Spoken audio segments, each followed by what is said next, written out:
Hey guys, it's Nemo and welcome to today's video. We are looking at the Yueyang today, and I told my clanmates I wasn't going to be too salty about it. As you know, I always say if you don't like a product, don't play it. And I do like this product, I just don't think Wargaming make the right decisions all the time. Now, the Yueyang, as most people know, if not everyone knows, it has been nerfed. It now has a 4-second gun battery reload time, and the torpedoes are up to 150 seconds. So 1 second on the gun, and I think it was about 20 or 30 seconds on the torpedoes. Now, the Yueyang was strong, and the official Wargaming statement said that because of the unique smokes and the radar, the Yueyang is very strong for its tier, and so we are going to be making changes. So they did make changes to the guns and torpedoes. Doesn't make any sense. In my opinion, take away the radar. You don't need radar on any destroyers at all. There's a flood of radar on the cruisers and the destroyers. We don't need any more of it in the game. Just play the destroyers with their smoke consumable. Okay, so now that we've gone over what the nerf was, and we can now see that, and I don't want to say it, but I'm going to say it because it is my favourite destroyer in the entire game. I love this ship. This is only the second time I've taken it out in this battle since the nerf, and we've gone from being a good destroyer, not the best destroyer of our tier, but a very good destroyer, to the worst destroyer of the tier. I've seen the Shimakaza with her new buff outgun Haragumos. Now, yes, the Haragumo was on 10,000 health, but the new Alpha Strike that the Shima has made her quite powerful. Plus, she's got the stealth on the Haragumo. She's got the stealth on everyone except for tier 8 Lightning and that. But at her own tier, she is quite a good ship now, the Shima. Yes, she might be slow firing, but she's got a heavy punch. Now, anyway, what can we do about our nerfed baby here? Because she was the best, or my best. We just keep doing what we used to do. We get out and we spot, and this map is one where you need to get out and spot, especially on this side, for your ships. Now, I am in a division here, but a lot of what I do in this battle is exactly what you would do even if you weren't in a division. On this side of the map, you come out and you spot with the destroyer, and the cruiser caps the sea cap. Now, out in front of me here, you can see my RPF is pointing towards that, or near that Yamato. It's not actually the Yamato. There is a destroyer out in front of there, and then that's my confirmation right there that there's a destroyer. So I count off the torpedoes, 1, 2, 3, 4, 5, and then 10. Okay, so it can only be, and I check, and it's the gearing. It can only be the gearing. So we keep going out and we spot, and we make sure that we screen for our battleships and our cruisers, and we fire when we can. When we fire now, when you gunfight now against enemy destroyers, you just need to make sure that you're a little bit closer to support. And I tell you what, this Ibuki here, he would have been on brown alert. Have a look at that. Look at that. We all thought he was dead. We all thought he was dead. That was very close. So you just play the Yueyang exactly the same way that you used to play the Yueyang. Yes, your damage numbers are going to be nowhere near what they used to be. I've scored games in this where I've had 150,000 damage. My average game in this is probably about 80,000, but this game's only about half of that. But it's the spotting that is what we want to go for. You want to use your concealment, which is still a strength, and you've got a good speed and silhouette on your ship, which is a good strength too. The Alan M. Sumner class, which is what this is, and this is why it's not actually people think it's the Pan-Asian gearing. It's not really. It's the destroyer that was built for the American Navy, the US Navy, in between the Fletcher class and the gearing class. And that's why she has gearing guns and a Fletcher hull. And it makes her... I like the fact that she's got a Fletcher hull.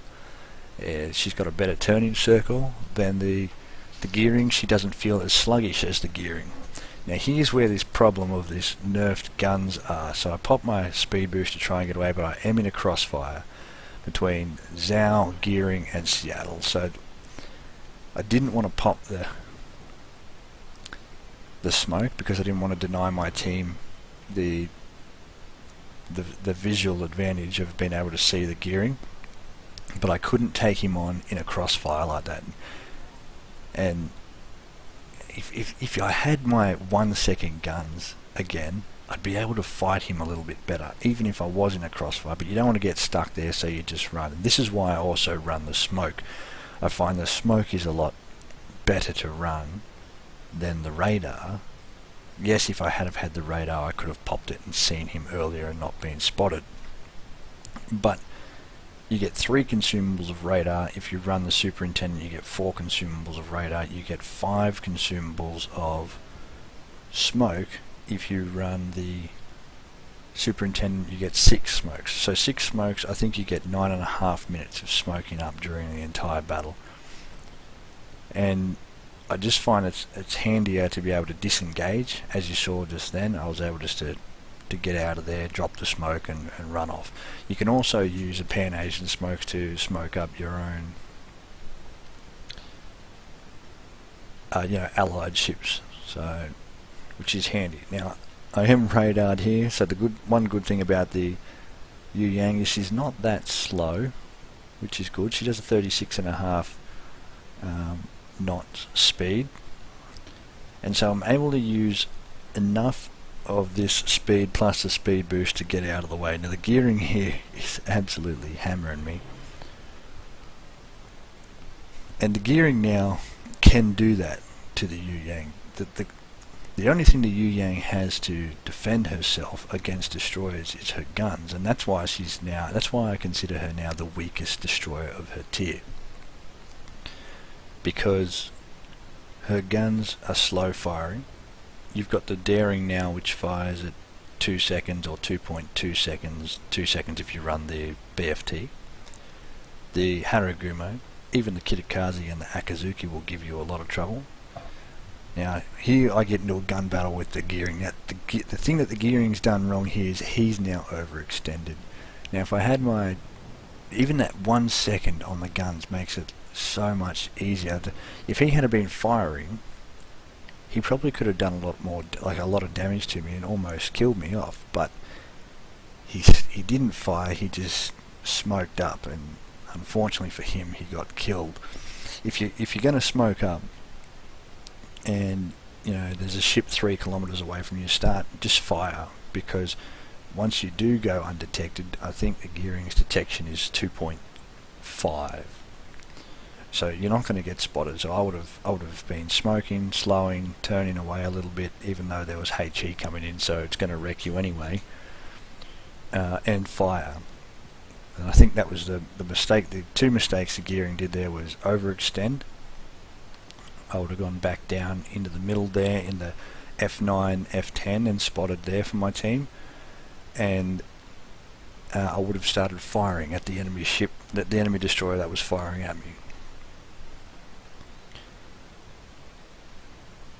Okay, so the battle's going okay here. It's 1 destroyer down for our side to 2 down for theirs. They have the caps though, although the Moskva's now denying the C cap points. So there's only 2 caps bringing in points, and we have 1 each. Now our right hand side, so on the A cap, has retreated very far away, and the enemy are starting to push that A cap a lot. So what I want to do is get around. Now the thing that stops me from pushing around so fast here and wanting to go and scout behind that A cap for my team, or even contest B or whole B, is that Seattle.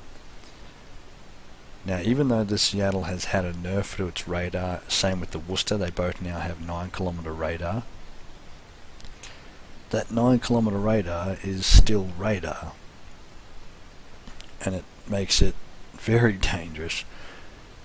I get spotted by two there now. I think it's the Zhao that spots me. Definitely the Seattle. And I think the Zhao had a look at me. So I tore up here, and I just hope my Moskva doesn't go around too far, because I don't want him to get torpedoed. But he does the right thing, and he just hugs that island like it's his waifu. Drop my torps. The radar should be done now, so I'll start heading back in. The Seattle is also moving now. I was communicating to my division mates who are about to rush around the corner in their battleships here, and letting them know that the Seattle has been pinned in a straight line, that he is a target now because of the torpedoes. And so they open up on him, and I think the Moskva's actually firing. Is the Moskva firing at him? He was firing at him, yep. And he does get the kill on him. And then luckily for those two, the two battleships there, Howie, one of our division mates, had his hydro up. And it's the great thing about playing in a division, is that you constantly communicate. And he was saying, you know, I've got the hydro up, we can go around. And then, as I said before, if this wasn't a division battle, still do the same thing that I've been doing in the destroyer. So you stay out there and you spot, you make sure that this flank is good. So this flank is now relatively safe. Yes, there's a lone Yamato out there, but a lone Yamato isn't as scary as a whole team. So the idea for me now is to not go chasing after the Yamato, because he's far enough out of the battle. He's going to be spotted from a mile away. He is a Yamato. So if you have battleships or cruisers, they can take him on. You want to go and have a look at the other caps. That, you know, that's your job as a destroyer. So I noticed up there that the enemy destroyers are all gone. I am left, so I have free reign. The only ship that give me any trouble now will be the Des Moines. Now I put my battleship players here, both Pell and Howie, on brown alert for a sec, because I launched torpedoes across their bow. I did let them know. I don't think they heard me though. And both of them right there in the chat, they were both brown, and it was hilarious. Because what I wanted to do was make sure that Tirpitz, if he was going to do any maneuvers like turn around or stay where he was, that he was going to be channeled into one position. See, the good thing about launching torpedoes is that even if you don't hit people, like with that Seattle, I didn't hit him, but I forced him to hold a certain line that he couldn't pull out of. Therefore others could take advantage of that and destroy him. So the idea here is that these torpedoes are coming through this mouth, that nothing can now give my battleships too much trouble, because if they do pop out, they're going to get hit by torpedoes. And luckily enough for me, the Tirpitz does keep coming forward, and he eats one. Now, it's not a flooding, but damage is damage for him. My battleships have now got 12,000 less damage that they need to knock off a Tirpitz. So because I know that they're there, I'm going to let them do their job on him, and Pell does in the Montana. And I'm going to go around and I'm going to secure the A cap, because as you can see on the other side of the map, the enemy team has pushed way out of the cap. They're chasing our two Yamatos on the A line back there, and they shouldn't have been. They should have gone for the B cap, all of them. If you're going to chase ships like that, you expose yourself. Not only do you expose yourself, you expose your team to, because then there's others that will play the objective, and they're going off to go and get killed, and that's unfortunate when teams. But it's a random game. That's what's going to happen. Teams are so fragmented. You know, everyone does what they want when they want, and that's why, if you can get a division, if you're in a clan or anything, go for it. Play in divisions. Unfortunately for solo players, it's a little bit harder. So this here, I think if I had been solo, I may have gone for the B cap myself. I can see there are other ships there in between B and C, not just my battleships, that are looking towards that cap, but would have they done the job? I don't know. Remember, when you play on your own, you have to play as you are the team, because in a random battle on your own, essentially there are you, or there is you, and then you have 23 enemies. That's how you've got to think of the battle, unfortunately. So I spotted the Des Moines a little bit.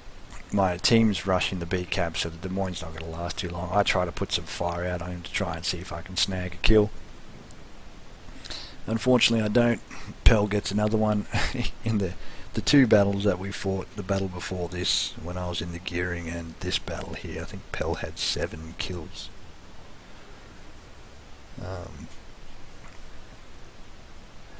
So that cap's secured now, which is good. And their team, yes, they may have only 4 ships left, but they're strung out. They can't really support each other too well. They've got ships on low health. They've got a cruiser smoking up.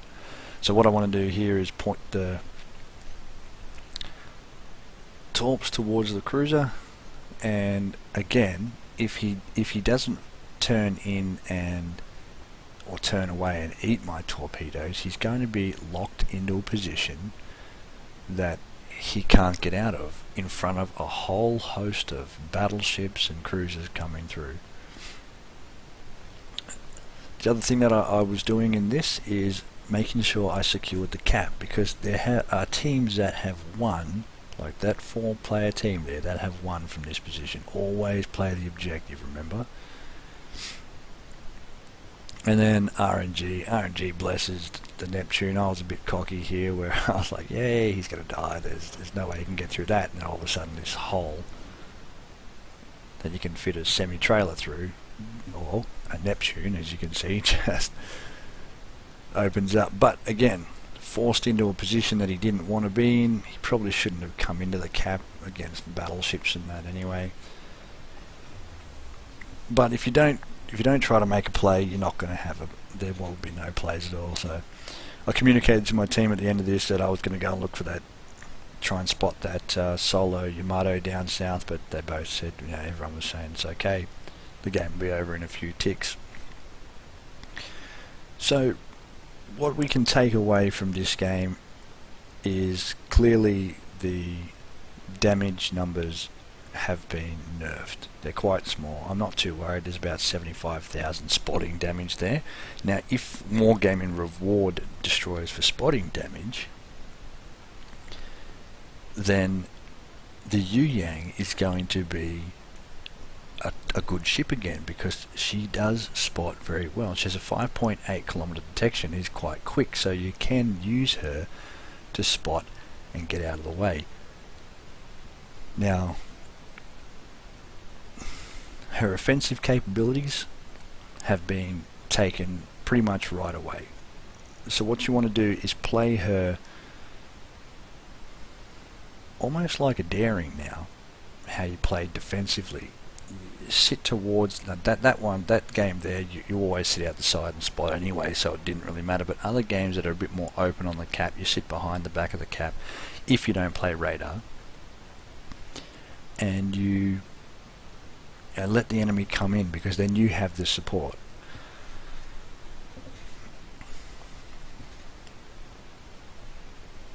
With the radar, you can push a little bit harder, and like if I had had the radar earlier, I could have spotted that gearing. But I just find the smoke is a lot more useful than the radar.